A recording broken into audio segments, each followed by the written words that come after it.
Hello everybody. இப்போ நம்ம படிக்க போகுது யூனிட் நம்பர் 9. இது வந்து நம்ம இந்தியன் கான்ட்ராக்ட் ஆக்டோட கடைசி unit. Last sections of agency தான் இதில் கவர் ஆகும். ரொம்ப சிம்பிளான யூனிட் தான், ரொம்ப லாஜிக்கல். அண்ட் இன்ஃபேக்ட் இந்த யூனிட்டை கடைசியாக பண்ணீங்கன்னா you'll be able to get more clarity. ஏன்னா பார்ட்னர்ஷிப் ஆக்டோட நிறைய ப்ரொவிஷன்ஸோட ரெஃபரன்சிங் இங்கே வரும். அண்ட் ஆஸ் சச் இந்த யூனிட்டை கடைசியாக படிக்கும் போது you will have more clarity. So இந்த யூனிட் வந்து 182 செக்ஷன்லேருந்து ஆரம்பிக்குது. முதல்ல இந்த யூனிட்ல யூஸ்வலாக நம்ம பார்த்தோம்னா ஸ்பெஷல் டைப் ஆஃப் கான்ட்ராக்ட் நம்ம நிறைய படிச்சிருக்கோம். குவாசி கான்ட்ராக்ட்ஸ் படிச்சிருக்கோம், கண்டிஞ்சன்ட் கான்ட்ராக்ட்ஸ் படிச்சிருக்கோம், பெயில்மென்ட், பிளெட்ஜ் இதெல்லாம் நம்ம படிச்சிருக்கோம். இதுலலாம் நம்ம பார்த்தோம் அப்படின்னா ஃபர்ஸ்ட் பெயில்மென்ட்னா என்ன, பிளெட்ஜ்னா என்ன இப்படின்னு சொல்லியிருப்பாங்க. ஆனா இந்த 182ல ஏஜென்சி அப்படின்னா என்னங்கறத சொல்லல. அதுக்கு பதிலா ஏஜென்ட்னா யாரு, பிரின்சிபல்னா யாருங்கறத சொல்லியிருக்காங்க. யூசுவலா அந்த கான்ட்ராக்ட்னா என்னன்னு சொல்லுவாங்க, பெயில்மென்ட்னா என்ன, பிளெட்ஜ்னா என்னங்கறத சொல்லுவாங்க. ஆனா ஏஜென்சில முதல் செக்ஷன் நம்பர் 182ல அவங்க ஏஜென்சி கான்ட்ராக்ட்னா என்னங்கறத சொல்ல, அதுக்கு பதிலா ஏஜென்ட்னா யாரு, பிரின்சிபல்னா யாருங்கறத சொல்லிருக்காங்க. ஏஜென்ட் அப்படின்னா யார் அப்படின்னா, ஏஜென்ட் அப்படின்னா he is a person who is employed. ஒரு பர்சனை நம்ம எம்ப்ளாய் பண்றோம், அவன் என்ன பண்ணுவான், அவன் எனக்கு பதிலா வேலை செய்வா. he will do an act for another person. அவன் வேற யாரோ ஒருத்தங்களுக்கு வேலை செய்வான், இல்ல வேற யாராவது ஒருத்தவங்களை ரெப்ரசென்ட் பண்ணுவான். இப்போ என்னால லெட்ஸ் சே எங்கேயோ போக முடியல அப்படின்னா நான் என்னோட ஏஜென்ட் அனுப்புறேன் அப்படின்னா அந்த ஏஜென்ட் எனக்கு பதிலா ஒரு என்ன ரெப்ரசென்ட் பண்றான், அதுதான் ஒரு ஏஜென்ட். அப்போ ஏஜென்ட் அப்படின்னா யாருன்னா, agent is a person who is employed to do an act for another person or to represent another person while dealing with the third party. அவன் எனக்கு பதிலா ஏதோ வேலை செய்ய போறான், or என்ன ரெப்ரசென்ட் பண்ண போறான் அப்படின்னா அவன் யாரு, அவன் ஒரு ஏஜென்ட். இப்போ ஏஜென்ட் புரிஞ்சிச்சு. பிரின்சிபல் அப்படின்னா யாருன்னா, யார் அந்த ஏஜென்ட் ரெப்ரசென்ட் பண்றானோ இல்ல யாருக்கு பதிலா அந்த ஏஜென்ட் வேலை செய்யறானோ அவன் தான் பிரின்சிபல். ஏஜென்ட்ங்கிறவ யாரு, பிரின்சிபலுக்காக ஏதோ வேலை செய்வான் or பிரின்சிபலை ரெப்ரசென்ட் பண்ணுவான் in front of third party. அப்போ பிரின்சிபல் யாரு, பிரின்சிபல்ங்கிறவ ஏஜென்ட் யாருக்காக வேலை செய்யறானோ இல்ல ஏஜென்ட் யாரை represent பண்றானோ in front of third party அவங்க தான் யாரு, பிரின்சிபல் அப்படின்னு சொல்றாங்க. இதான் செக்ஷன் நம்பர் 182. 183 செக்ஷன் என்ன சொல்லுது அப்படின்னா, ஒருத்தர் பிரின்சிபலா இருக்கணும்னா அவங்களுக்கு என்னெல்லாம் தகுதி இருக்கணும். இப்ப நான் ஒரு பிரின்சிபலா இருக்கணும்னா எனக்கு என்னெல்லாம் தகுதி இருக்கணும் அப்படின்னா, நான் ஏஜ் ஆஃப் மெஜாரிட்டி அப்படின்னா 18 or 18+ ஏஜ்ல இருக்கணும். ரெண்டாவது sound mind, I should not be lunatic, I should not be made, எனக்கு சவுண்ட் மைண்ட் இருக்கணும். அதான் 183. 183 வந்து பிரின்சிபலா இருக்கிறதுக்கு என்னெல்லாம் தகுதி வேணுங்கிறத சொல்லுது. 184 நீ ஏஜென்ட்டா இருக்கணும்னா உனக்கு என்னெல்லாம் தகுதி தேவை அப்படின்னா ஒரு தகுதியும் தேவையில்ல, யாரு வேணாலும் ஏஜென்ட்டா இருக்கலாம்னு சொல்றாங்க. Any person can become a agent, யாரு வேணாலும் ஏஜென்ட்டா இருக்கலாம். இன்ஃபேக்ட் நம்ம இந்த யூனிட் நம்பர் 3லயே படிச்சிருக்கோம், மைனர் கூட ஏஜென்ட்டா இருக்கலாம், அன்சவுண்ட் மைண்ட் இருக்கவங்க கூட ஏஜென்ட்டா இருக்கலாம்ங்கறத சொல்றாங்க. அடுத்தது section number 185 requirement of consideration. ஒருத்தர் நான் ஏஜென்ட்டா அப்பாயிண்ட் பண்ணிருக்கேனா அவன் கன்சிடரேஷன் கொடுத்தே தான் ஆகணுமா அப்படின்னா தேவையில்லை. இதை நம்ம யூனிட் நம்பர் 2ல படிச்சிருக்கோம். யூசுவலா நம்ம யூனிட் நம்பர் 2ல என்ன படிச்சோம்னா, a contract without consideration is not a valid contract, no consideration no contract அப்படிங்கிறது நம்ம யூனிட் நம்பர் 2ல படிச்சிருக்கோம். ஆனா அதுக்கு நிறைய எக்ஸெப்ஷன்ஸ் இருக்கு, லைக் gratuitous bailment. அந்த மாதிரி நம்ம நிறைய எக்ஸெப்ஷன் பார்க்கும்போது நம்ம பார்த்த ஒரு எக்ஸெப்ஷன் தான் என்னது, agency. as per section 185 it is very clear, ஏஜென்சியா இருக்கிறதுக்கு நீங்க கன்சிடரேஷன் கொடுத்தே ஆகணும்னு அவசியம் கிடையாது. இப்போ ஃபார் எக்ஸாம்பிள் நான் இருக்கேன், என்னோட ஒரு ஸ்டூடெண்ட் இருக்கா அபிஜித். நான் அவன்கிட்ட என்ன சொல்றேன்னா, நான் இப்பதான் ரீசெண்டா சென்னைக்கு ஷிஃப்ட் ஆயிருக்கேன், உனக்கு ஏதாவது பிளாட் தெரியுமா அப்படின்னு நான் அபிஜித் கிட்ட சொல்றேன். இப்போ அபிஜித் எனக்காக அந்த டி நகர் ஏரியால ஒரு பிளாட்டை கண்டுபிடிச்சு கொடுக்குறான். இப்போ நான் செய்ய வேண்டிய வேலையை எனக்கு பதிலா என்னோட ஃப்ரெண்டு அபிஜித், என்னோட ஸ்டூடெண்ட் அபிஜித் செய்யறான்னு வச்சுக்கோயே. So in this particular case Abhijit is acting as my agent. But நீனே சொல்லு, he is my friend who is doing it for me, will I give him any money? No. அப்போ இந்த particular agencyல consideration கிடையாது. ஆனாலும் இது ஒரு valid agencyயா அப்படின்னா yes it is a valid agency. அப்படின்னா contract of agencyல consideration இருந்தே ஆகணுங்கிற அவசியம் கிடையாது. எப்படி நம்ம gratuitous bailmentக்கு consideration இருக்காதுன்னு படிச்சோமோ அதே மாதிரி ஏஜென்சிக்கும் consideration வேணுங்கிற அவசியம் கிடையாது. அதான் செக்ஷன் 185.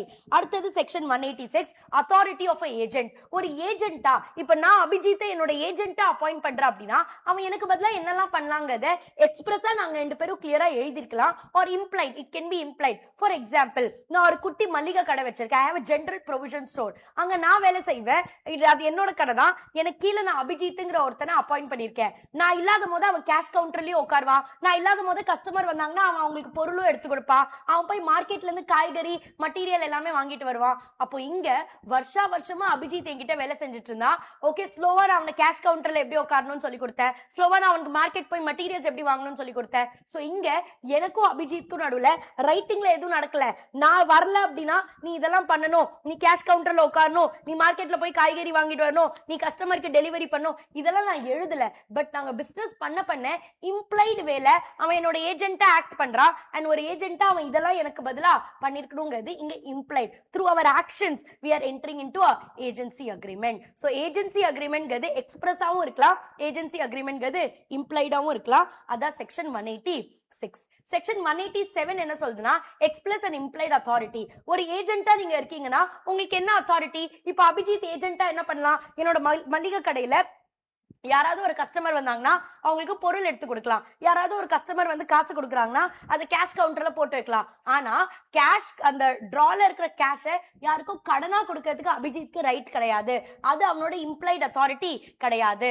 சோ அத்தாரிட்டிங்கிறது ஒண்ணு எக்ஸ்பிரஸா இருக்கலாம், இல்லாட்டி இம்ப்ளைடா இருக்கலாம். எக்ஸ்பிரஸ் அத்தாரிட்டி அப்படின்னா என்னன்னா, we have written or we have spoken that as my agent Abhijit இதெல்லாம் தான் உன்னோட ரைட் அப்படின்னு நாங்க பேசி இருக்கோம், எங்கேயோ எழுதி இருக்கு அது அப்படின்னா அது எக்ஸ்பிரஸ் அத்தாரிட்டி.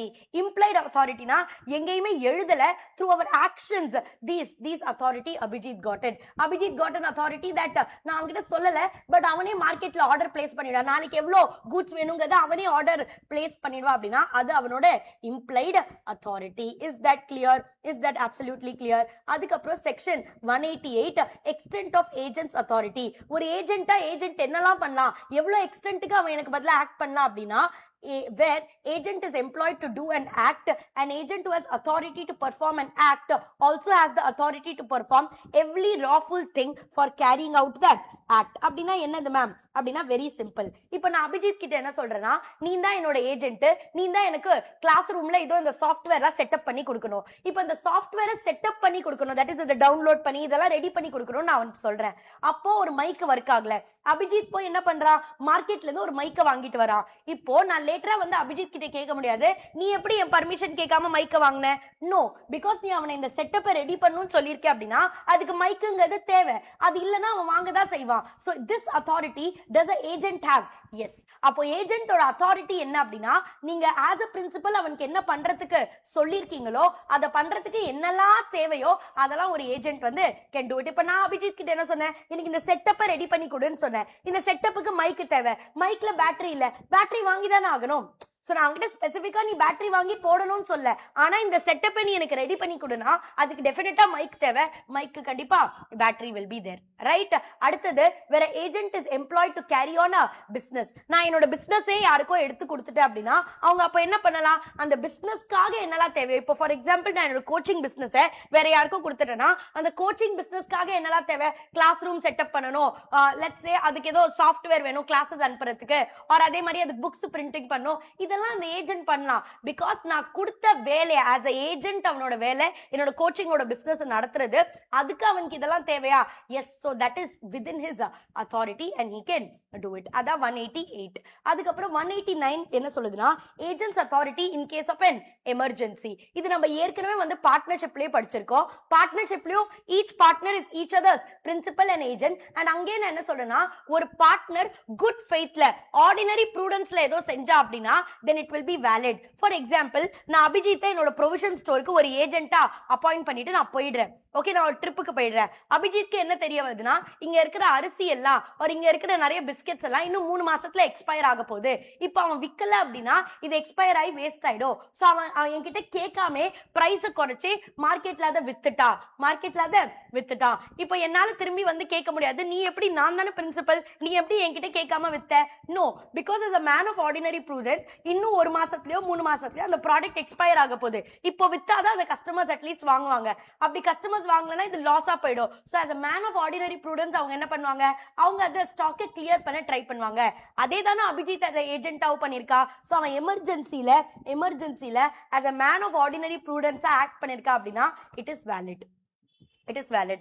அடுத்தது 190, 191, 192 and 193 வந்து சப் ஏஜென்ட் பத்தி. சப் ஏஜென்ட்னா என்னது? ஒரு பிரின்சிபல் இருக்கான், அவன் கீழ ஒரு ஏஜென்ட், அவனுக்கு கீழ இன்னொருத்தர் இருக்கானா, அவன் பேர் தான் sub agent. First of all let's say நான் தீபிகா அபிஜித்தை என்னோட ஏஜென்ட்டா அப்பாயிண்ட் பண்ணிட்டு போயிருக்கேன். அவனால நான் அவன் கொடுத்த வேலை வேற யாருக்கும் டெலிகேட் பண்ண முடியுமா? The answer is no. Agent cannot do delegation. Generally ஏஜென்ட்டால டெலிகேட் பண்ண முடியாது. An agent cannot lawfully employ another person to perform acts which he has expressly or impliedly undertaken to perform personally.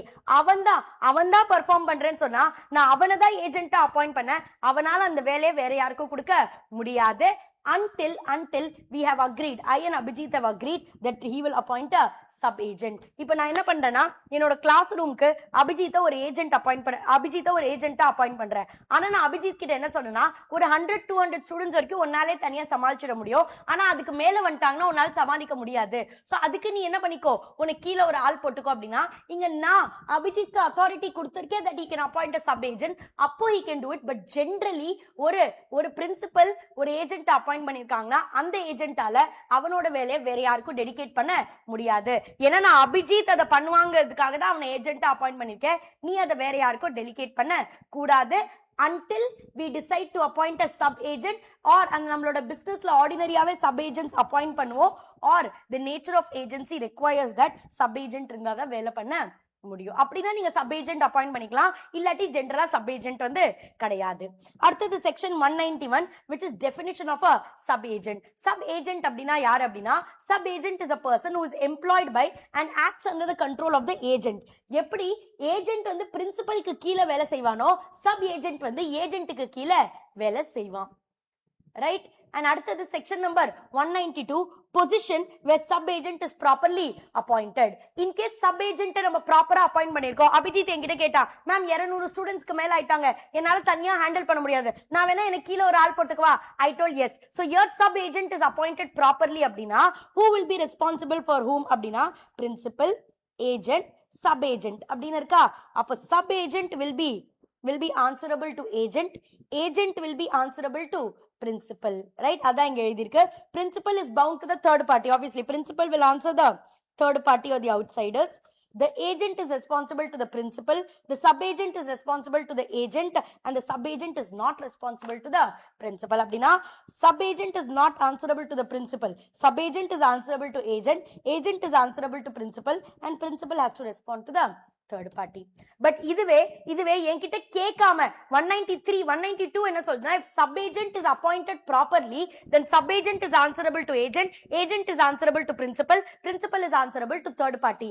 But இதே ஒரு sub agent நம்ம ப்ராப்பரா appoint பண்ணலனா அதுக்கு section 193 என்ன சொல்லுதுன்னா in case they are not appointed properly, so obviously principal in that case principal is not bound to the third party. Sub agent ஏதோ பண்ணிட்டா அப்படின்னா principal is not bound to the third party. அந்த agent எவன் அந்த sub agent appoint பண்ணானோ அந்த sub agent தான் அந்த for example principal, agent, sub agent. and sub agent is not appointed properly அப்படின்னா principal is not responsible for third party, agent is responsible to principal, and agent is responsible to third party, and sub agent is responsible to agent. Responsible na answerable. Sub agent is answerable to agent, agent is answerable to principal as well as third party. ஏனா இங்க sub agent நம்ம ப்ராப்பரா appoint பண்ணல, ஏகிட்ட கேட்டு sub agent appoint பண்ணல. அப்ப sub agent ஏதோ தப்பு பண்ணா அப்படினா அதுக்கு agent only is answerable to third party and the principal, and sub agent will be answerable to agent, sub agent will not be answerable to the principal. Right? So this is your entire part 1 of the agency. Now move on to the next part where we continue from the next sections of agency. So அடுத்த set of sections நம்ம பார்க்க போகிறது வந்து 194 இருந்து 200 வரைக்கும் நம்ம பார்க்க போறோம். ரொம்ப சிம்பிள் செக்ஷன்ஸ் இதுதான். 194 வந்து எதை பத்தி பேசுதுன்னா சப்ஸ்டிடியூட்டட் ஏஜென்ட்டை பத்தி பேசுது.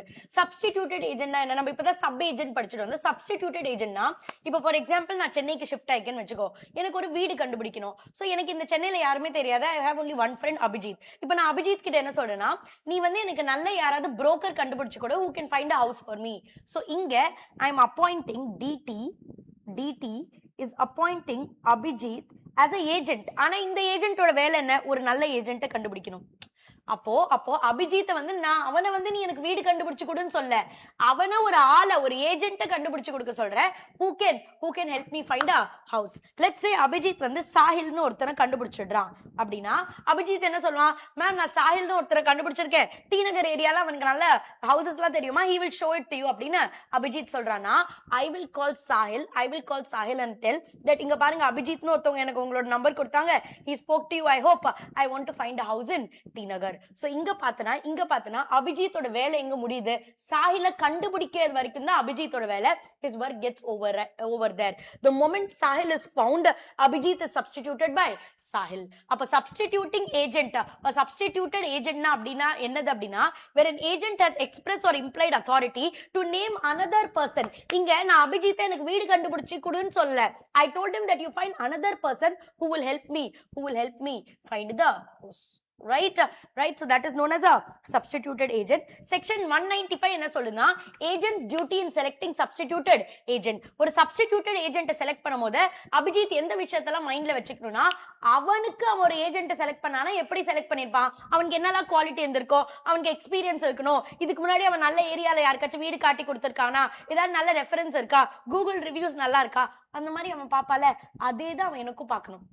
when he is selecting an agent for me, what and all should he keep in mind அப்படின்னா, அவன் ஒரு ஏஜென்ட்டை செலக்ட் பண்ணும்போது அவன் என்னெல்லாம் கேர் எடுத்திருப்பான், என்னெல்லாம் யோசிச்சிருப்பான், அதெல்லாம் அவன் எனக்கும் ஏஜென்ட் செலக்ட் பண்ணும்போது யோசிக்கணும். இதுதான் அவனோட டியூட்டி. அடுத்தது section number 196, right of person as to acts done for him without his authority effect of ratification. இப்படினா ஒண்ணும் இல்லப்பா, நான் ஒரு ஏஜென்ட்டை அப்பாயிண்ட் பண்றேன், லெட்ஸ் சே நான் ஒரு கோச்சிங் கிளாஸ் நடத்துறேன், நான் என்ன சொல்றேன்னா என்னோட கிளாஸை 10,000க்கு கீழே யாருக்குமே விற்க கூடாது, லெஸ் தென் 10,000 rupees யாருக்குமே விற்க கூடாது. ஓகே, நான் ரிசப்ஷனிஸ்ட் கிட்ட இதை சொல்றேன். அப்படி யாரோ வந்து டிஸ்கவுண்ட்னு கேட்டாங்க அப்படின்னா, you can give them a 10% discount. அப்படின்னா மேக்ஸிமம் 1,000 rupeesக்கு தான் என்ன கொடுக்கலாம், டிஸ்கவுண்ட் கொடுக்கலாம்னு சொல்றேன். இப்போ என்னோட ரிசப்ஷனிஸ்ட் வந்த ஒரு ஸ்டூடெண்ட்டுக்கு 8,000 rupees தான் கலெக்ட் பண்ணிருக்காங்க அப்படினா எவ்வளவு டிஸ்கவுண்ட் கொடுத்திருக்காங்க, 2,000 rupees டிஸ்கவுண்ட் கொடுத்திருக்காங்க. நான் as a principal எவ்வளவுதான் நீங்க டிஸ்கவுண்ட் கொடுக்கணும்னு சொன்னேன், நான் 1000 ரூபாய்க்கு மேல நீங்க டிஸ்கவுண்ட் கொடுக்க கூடாதுன்னு சொன்னேன். ஆனா அவங்க எவ்வளவுக்கு டிஸ்கவுண்ட் கொடுத்திருக்காங்க, 2000 ரூபாய்க்கு டிஸ்கவுண்ட் கொடுத்திருக்காங்க. இப்போ I have two options as a principal. எனக்கிட்ட ரெண்டு ஆப்ஷன் இருக்கு. எனக்கு இத பத்தி தெரிய வரும்போது, ஒன்னு அவங்க பண்ணதே சரி பரவாயில்ல அப்படின்னு சொல்லி ராட்டிஃபை பண்ணலாம், இல்லாட்டி நீங்க எப்படி என்கிட்ட கேட்காம பண்ணீங்க, நான் உங்களுக்கு 1000 ரூபாய்க்கு தானே அத்தாரிட்டி கொடுத்தேன், நீங்க எப்படி 2000க்கு டிஸ்கவுண்ட் கொடுத்தீங்க, நீங்க அந்த எக்ஸ்ட்ராவா ஒரு 1000 ரூபாய் டிஸ்கவுண்ட் கொடுத்தீங்களே, அதை உங்களோட சம்பளத்துல இருந்தா நான் கழிப்பேன் அப்படின்னு சொல்லிட்டு அவங்க பண்ண ஆக்ட் பியாண்ட் தேர் அத்தாரிட்டி அவங்க ஒண்ணு பண்ணிருக்காங்களே, அதை ஒண்ணு நீ ராட்டிஃபை பண்ணலாம், பரவாயில்ல அப்படின்னு சொல்லி விட்டுறலாம். இல்லாட்டி அதை என்ன பண்ணலாம், டிஸ்கவுண்ட் பண்ணலாம். நான் உங்ககிட்ட 1000 ரூபாய் தானே சொன்னேன், நீங்க எதுக்கு 2000 ரூபாய்க்கு டிஸ்கவுண்ட் கொடுத்தீங்க, நான் உங்களோட சம்பளத்துல இருந்து கழிச்சிடுவேன்னு சொல்லலாம். That is section number 196. Right of a person as to acts done for him without his authority. அவனோட அத்தாரிட்டி இல்லாம நீங்க எப்படி 2000 ரூபாய்க்கு டிஸ்கவுண்ட் கொடுத்தீங்க, அந்த உங்களோட அத்தாரிட்டி, ஒரு ஏஜென்ட் வந்து அவன் அத்தாரிட்டியை மீறி ஏதோ செஞ்சிருக்கால, அந்த ஆக்ட பிரின்சிபல் ஒன்னு ராட்டிஃபை பண்ணலாம், இல்லாட்டி என்ன பண்ணலாம், டிஸ்ஓன் பண்ணலாம். ரெண்டாவது, இந்த ராட்டிஃபிகேஷன் எக்ஸ்பிரஸாவும் இருக்கலாம், இம்ப்ளைடாவும் இருக்கலாம். அப்படின்னா நான் வந்துட்டு அந்த பில்ஸ் எல்லாம் பார்க்கும்போது, அந்த ரிசிப்ட்ஸ் எல்லாம் பார்க்கும்போது ஐ ஃபைண்ட் இட் அவுட், எப்படி நீங்க 8,000 rupeesக்கு கொடுத்துருக்கீங்க, 5 பேருக்கு நீங்க எப்படி 8,000 rupeesக்கு கொடுத்தீங்க, நான் தான் 1000 ரூபாய்க்கு மேலே டிஸ்கவுண்ட் கொடுக்க கூடாதுன்னு சொல்லியிருக்கேன் அப்படின்னு சொல்லி நான் கேட்கலாம். அப்போ ரிசப்ஷனிஸ்ட் சொல்றாங்க, இல்ல மேம், அவங்க வந்து ரொம்ப புவர் பேக்ரவுண்டா, அவங்க ஃபவுண்டேஷன்லயும் நல்லா ஸ்கோர் பண்ணிருக்காங்க, அதனால தான் கேட்டாங்க, நான் கொடுத்துட்டேன். இப்போ அவங்க செஞ்சது இஸ் பியாண்ட் தேர் அத்தாரிட்டி, ஏஜென்ட்டோட அத்தாரிட்டியை மீறி தான் அவங்க செஞ்சிருக்காங்க. பட் ஐம் லைக் ஓகே பரவாயில்ல அப்படின்னு சொல்லி நான் போயிட்டேன். எக்ஸ்பிரஸா நான் என்ன பண்ணிட்டேன், ராட்டிஃபை பண்ணிட்டேன். ஒன்னு எக்ஸ்பிரஸ் ராட்டிஃபிகேஷன் நடக்கலாம், இன்னொன்னு இம்ப்ளைடு ராட்டிஃபிகேஷன். இம்ப்ளைடு ராட்டிஃபிகேஷன் அப்படின்னா என்னன்னா, இப்போ நான் வந்து அவங்க கிட்ட நீங்க எப்படி 8,000 ரூபாய்க்கு நீங்க கொடுக்கலாம், நான் 1,000 rupees தானே மேக்ஸிமம் டிஸ்கவுண்ட் கொடுக்கணும்னு சொல்லியிருக்கேன் அப்படின்னு நான் சொல்றேன். அவங்க என்ன சொல்றாங்கன்னா, சாரி மேம், தெரியாம பண்ணிட்டேன், அவங்க வந்து they were from very poor background and their students were aspiring to study, அதனால தான் நான் டிஸ்கவுண்ட் கொடுத்துறேன் அப்படின்னு they are telling. Now what happens is நான் எதுவுமே சொல்லல. அந்த என்னோட டிரால இருந்து அவங்க கலெக்ட் பண்ணாங்களே 8,000 rupees, அதை எடுத்துட்டு போயிட்டேன். இங்க நான் அந்த டிரால இருந்து 8,000 rupees எடுத்துட்டு போறல, இது இம்ப்ளைடு ராட்டிஃபிகேஷன். இது என்னது, இம்ப்ளைடு ராட்டிஃபிகேஷன். சோ ராட்டிஃபிகேஷன் ஒன்னு எக்ஸ்பிரஸா இருக்கலாம், வேற ஐட்டல் பரவாயில்ல இந்த தடவை பண்ணிட்டீங்க இனிமேல் பண்ணக்கூடாது. எக்ஸ்பிரஸ் ராட்டிஃபிகேஷன் ரேட்டிஃபிகேஷனாகவும் இருக்கலாம், இல்லாட்டி implied through my action I'm telling நான் அந்த 8000 ரூபாய் எடுத்துட்டு போயிட்டல, that means I have ratified the action of the agent. அதான் செக்ஷன் 197. 198 என்ன சொல்லுதுன்னா, knowledge required for valid ratification. ஒரு ரேட்டிஃபிகேஷன் வேலிடா இருக்கிறதுக்கு பிரின்சிபலுக்கு அதோட நாலேஜ் இருக்கணும், அதோட ஃபுல் நாலேஜ் இருக்கணும். அப்படின்னா என்னது மேம் அப்படின்னா, இப்ப நான் என்னோட அந்த ரிசப்ஷனிஸ்ட் கிட்ட என்ன சொல்றேன்னா, 1000 ரூபாய்க்கு மேல நீங்க யாருக்குமே டிஸ்கவுண்ட் கொடுக்க கூடாது அப்படின்னு நான் சொல்றேன். ஒரு ஸ்டூடெண்ட் வரான், அந்த ஸ்டூடெண்ட் கிட்ட இந்த ரிசப்ஷனிஸ்ட் என்ன சொல்றாங்கன்னா, இங்க பாரு, ஆக்சுவலி 1000 ரூபாய்க்கு மேல யாருக்கும் டிஸ்கவுண்ட் கொடுக்க கூடாது, ஆனா நான் 8000 ரூபாய்க்கு உனக்கு கோர்ஸ் விற்கிறேன் அப்படின்னா நான் உனக்கு எவ்வளவு டிஸ்கவுண்ட் கொடுக்குறேன்? 2000. ஆனா நான் பில்லுல 8500 தான் எழுதுவேன், உனக்கு பரவாயில்லையா அப்படின்னு கேட்டாங்க. அந்த ஸ்டூடெண்ட் என்ன சொன்னா, எனக்கு என்ன வந்தது மேம், நீங்க பில்ல எது வேணாலும் எழுதுங்க, ஏன் 8000 ரூபாய் தானே கொடுக்கணும். ஆமா, இப்போ பில்லுல எவ்வளவு எழுதிருக்கு? 8500. ஆனா அந்த ஸ்டூடெண்ட் கிட்ட இருந்து கலெக்ட் பண்ணது எவ்வளோ? 8000. இப்போ நான் போய் டே எண்ட்ல உட்காந்து ரிசப்ஷன்ல வந்து யாரெல்லாம் என்ரோல் பண்ணிருக்காங்க அப்படின்னு பார்க்கும்போது ஒரு ஸ்டூடெண்ட்டுக்கு 8500ல அவங்க கொடுத்துருக்காங்க. நான் சொன்னேன், எதுக்கு 500 rupees எக்ஸ்ட்ரா டிஸ்கவுண்ட் கொடுத்துருக்கீங்க, நான் 1000 வரைக்கும் தானே கொடுக்கணும்னு சொல்லியிருக்கேன். அப்போ தட் ரிசப்ஷனிஸ்ட் டெல்லிங், இல்ல sir they were very poor this that அப்படின்னு சொல்றாங்க. நான் அதை ராட்டிஃபை பண்ணிட்டேன். இப்போ ஆக்சுவலா அவங்க அந்த ஸ்டூடெண்ட் கிட்ட இருந்து கலெக்ட் பண்ணது 8000, ஆனா என் கிட்ட சொன்னது 8500. இப்போ அவங்க ஆக்சுவலா என்ன பண்ணாங்கிறது எனக்கு தெரியாது, எனக்கு உண்மை என்னங்கிறது தெரியாது. இப்போ நான் ராட்டிஃபிகேஷன் பண்ணிருக்கேன்ல, பரவாயில்ல 8500 வாங்கிட்டீங்க பரவாயில்ல, இந்த ராட்டிஃபிகேஷன் வேலிட் ராட்டிஃபிகேஷன் கிடையாது. ஏன்னா எனக்கு உண்மையா அவங்க என்ன செஞ்சாங்கிறதே தெரியாது. உனக்கு புரியுதா? எனக்கு உண்மையா அவங்க 8000 ரூபாய்க்கு தான் ஆக்சுவலி வாங்கியிருக்காங்க, ஆனா அவங்க 8500 என்கிட்ட சொல்லி ராட்டிஃபிகேஷன் வந்து அப்ரூவல் வாங்கிட்டாங்க. But this ratification is not a valid ratification. This ratification is not a valid ratification. Ratification will be valid only when I had a knowledge what she has done beyond her power. Beyond her power, she has sold the course for 8000. Ana, she told me 8500. So, எனக்கு knowledge illa what she has done beyond her power. அப்ப நான் பண்ண ratification ஒரு valid ratification கிடையாது. Next வந்து section 199 which says that ratification partly பண்ண முடியாது. அப்படின்னா என்னது அப்படின்னா, let's say 10 ஸ்டூடெண்ட் வந்து இந்த மாதிரி டிஸ்கவுண்ட் கேட்டாங்க, என்னோட ரிசப்ஷனிஸ்ட் 10 ஸ்டூடெண்ட்க்கு டிஸ்கவுண்ட் கொடுத்துட்டாங்க. ஆனா நான் பார்க்கும்போது இதுல 6 student R people who are having iPhone, who are coming in a very expensive car. So I'm telling இவங்களுக்குலாம் நீங்க இந்த 6 பேருக்கு நீங்க எப்படி டிஸ்கவுண்ட் கொடுக்கலாம்? இவங்களுக்கு டிஸ்கவுண்ட் கேன்சல், இந்த 4 பேர் yes they have some financial problem, அவங்களுக்கு டிஸ்கவுண்ட் allowed அப்படின்னு என்னால பார்ட்லி ராட்டிஃபை பண்ண முடியாது. ஒன்னு அவ 1000 ரூபாய்க்கு கீழே யாருக்குமே டிஸ்கவுண்ட் 1000 ரூபாய்க்கு மேல யாருக்குமே டிஸ்கவுண்ட் கொடுத்துருக்க கூடாது. என்னோட ரிசப்ஷனிஸ்ட் அவங்க அந்த ஏஜென்ட் வந்து அவங்களோட அத்தாரிட்டியை மீறி டிஸ்கவுண்ட்டை கொடுத்துட்டாங்க. நீங்க ஃபுல்லா தான் ராட்டிஃபை பண்ண முடியும் பிரின்சிபலால ஃபுல்லா. அப்படின்னா அந்த 10 பேருக்கு கொடுத்த டிஸ்கவுண்ட் வேலிட்னு சொல்லலாம், 6 பேருக்கு நாட் வேலிட், 4 பேருக்கு வேலிட் அப்படின்லாம் சொல்ல முடியாது. அடுத்தது section 200 which is ratification of unauthorized act cannot injure the third party. அப்படின்னா இது என்னது அப்படின்னா, நான் என்னோட ஏஜென்ட் கிட்ட என்ன சொன்னேன் அப்படின்னா, let's say I have a lot of houses in rent in Chennai, okay, and because I take classes என்னால அந்த வீடெல்லாம் மேனேஜ் பண்ண முடியாது, நான் ஒரு ஏஜென்ட் அப்பாயிண்ட் பண்ணி நீங்க இந்த வீட்டெல்லாம் பார்த்துக்கோங்க, இதை ரெண்ட்டுக்கு விடுறது, மெயின்டெனன்ஸ் கலெக்ட் பண்றது, இதெல்லாம் உங்களோட வேலைன்னு சொல்லி ஒரு ஏஜென்ட்டை அப்பாயிண்ட் பண்றேன். அந்த ஏஜென்ட் என்ன பண்றான்னா, அந்த ஏஜென்ட்டோட ஃப்ரெண்ட்ஸ் எல்லாம் வந்து யூஎஸ்ல இருந்து வராங்க, அவங்களுக்கு பார்ட்டி பண்றதுக்கு ஒரு வீடு தேவை. அதனால நான் ரெண்ட்டுக்கு விட்ட ஒருத்தனை அவன் என்ன சொல்றான், நீ நைட்டோட நைட்டா காலி பண்ணிட்டு போனோம். ஆக்சுவலி எங்களோட ரெண்டல் அக்ரிமெண்ட்ல கிளியரா என்ன எழுதிருக்கு, அப்படி ஓனர் காலி பண்ண சொல்லாமா, எஸ், பட் 3 மாசம் நீங்க நோட்டீஸ் பீரியட் கொடுக்கணும். ஆனா என்னோட ஏஜென்ட் என்ன பண்றான், அவனை நீ நைட்டோட நைட்டியா காலி பண்ணிட்டு போ அப்படின்னு சொல்றான். இப்ப நைட்டோட நைட்டா காலி பண்ணுனா அவன் சாமான எங்க வைப்பான், எங்க தங்குவான் புது வீடு கண்டுபிடிக்கிற வரைக்கும். அப்போ அந்த தேர்ட் பார்ட்டிக்கு ஏதோ இன்ஜுரி ஆயிருக்கு, ஏதோ ஒரு டேமேஜ் ஆயிருக்கு அப்படின்னா I cannot ratify such act. இல்ல ஏஜென்ட் பண்ணது பரவாயில்ல, ஆக்சுவலி அவனுக்கு அந்த மாதிரி அத்தாரிட்டி எல்லாம் கிடையாது, அவனால கூப்பிட்டு அவன் ஃப்ரெண்ட்ஸ் எல்லாம் அந்த வீட்டுல வச்சுக்க முடியாது, ஆனா அவன் பண்ணதை நான் ஓகேன்னு சொல்றேன், அப்படி ராட்டிஃபை பண்ண முடியாது.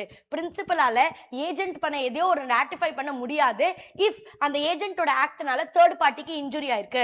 ஆக்சுவலி ஏஜென்ட்டுக்கு இந்த மாதிரி ஃப்ரெண்ட்ஸ் கூட்டிட்டு வீட்டுல பார்ட்டி பண்றதுக்கான ரைட்டே கிடையாது, அவன் ரைட்டை மீறி தான் பண்ணிருக்கா, அவனோட அத்தாரிட்டியை மீறி தான் பண்ணிருக்கா.